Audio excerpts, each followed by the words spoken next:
So one of the things that I wanted to kind of hit or touch on today was the nerve block.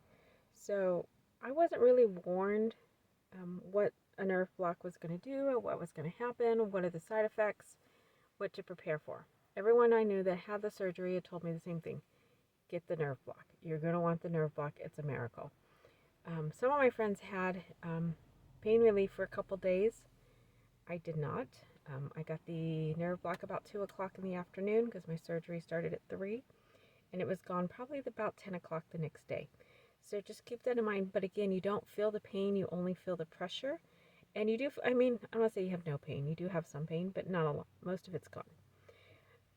The one thing I wasn't prepared for, because I guess it's similar to a spinal tap, which I've never had. I might have had 4 kids, but it was natural. I had IVs, the usual stuff, but never had a spinal tap. I've heard miracles about it. I've heard lots of great things about how wonderful a spinal tap is, but didn't have one with any of my children, even my almost 10-pound youngest child, all done naturally. So I had just regular painkillers. I have never undergone any of this kind of stuff. Even with my gallbladder removal, I did not have a nerve block. So I wasn't familiar or, a spinal tap. So what they do is they use an ultrasound machine, just a small little tip, and they go right here on your neck. They're going up and down, and they'll mark it. They usually have a little pin and outline where everything's at. And then they'll put a little needle in, and they actually have some nerve or some anesthesia in it, just kind of numb the area. And then they'll use a small tube and inject the painkillers right into your neck. I don't know if I still have a bruise or not. So to me, I was kind of scared. I will be honest, I have a hard time with pain. Even when they do, they're like, oh, it should feel just like, you when you get a cavity done. I'm like, one, I don't have cavities for a reason. I don't deal with pain. 2, my dentist knows my pain tolerance, so he numbs the area before he does the injection. So this was a little different where they put the needle in and the tubing and then numb it. So you feel it, you feel the pinch or the pain of them putting it right into your vessel. I think we still have a little mark there from when I can still feel it. Where they put the needle and the little straw in to numb it. So just keep that in mind. You are going to feel the pinch. You're going to feel the medicine go in because it does kind of burn when it goes in. Keep that in mind. For the most part, though, it does offer a lot of pain relief. It takes about an hour. I'm not going to say it was instant. It definitely wasn't. I was able to move my mask around because the girl next to me was coughing a lot, and it scared me. So every time I hear her cough, I'd want to adjust my mask to make sure I was protected. Because I don't know what she was coughing, and I know whatever it was I didn't want, especially after surgery when you're recovering and your immune system's going to be down because of the blood loss. So that kind of scared me a lot. So I was moving my arm around. The anesthesiologist wanted to come and prove to me how great it was. So he came over and he lifted my injured arm all the way up.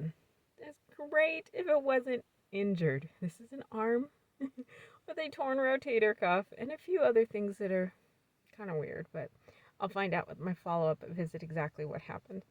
And lifted it up, and you can hear the popping sound in my arm.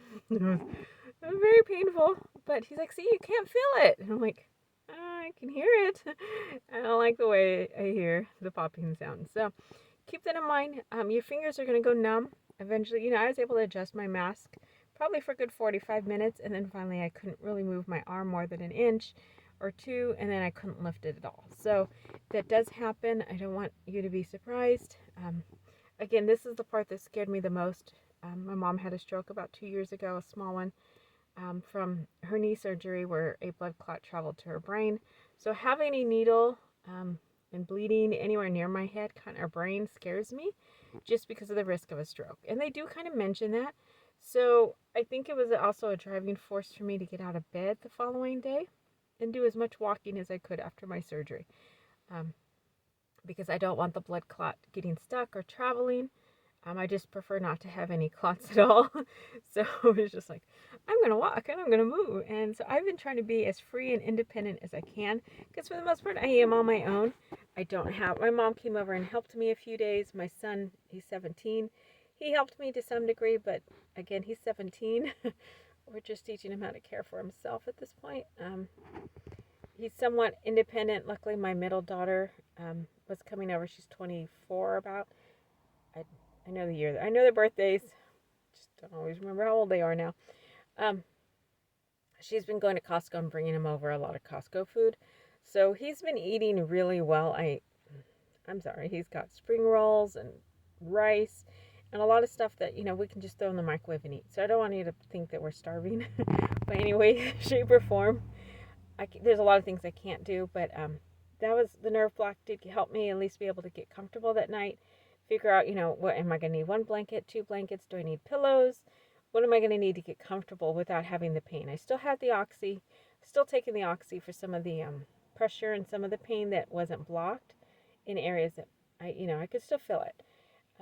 But I was able to at least figure out where I was going to sleep, my recliner. Did I need pillows on my recliner? Did I need 1 blanket or 2 blankets? Do I want the window open? Do I want the window closed? How often do I need to change the ice in the ice machine? Yes, for the arm. So it allowed me to get a lot of my routines down before the pain set in, where you're not even thinking about your routines. You're not realizing, hey, it's been 6 hours or it's 3 hours, time to add ice to the, ice machine. You're not even thinking about that at that point. So it's important, if you can get it done, especially if you're not big on pain. I'm not. I'm a big crybaby, and I told them that. I'm no problem admitting it. I don't deal with pain, which is why we're having the surgery, because the pain was bad enough. So I just want to give you a quick rundown of rotator cuff, the nerve block, where it goes, and so you're prepared. I wasn't prepared. I just want to make sure you're as prepared as you can be, so that way you have your game face on and you're ready to go into it.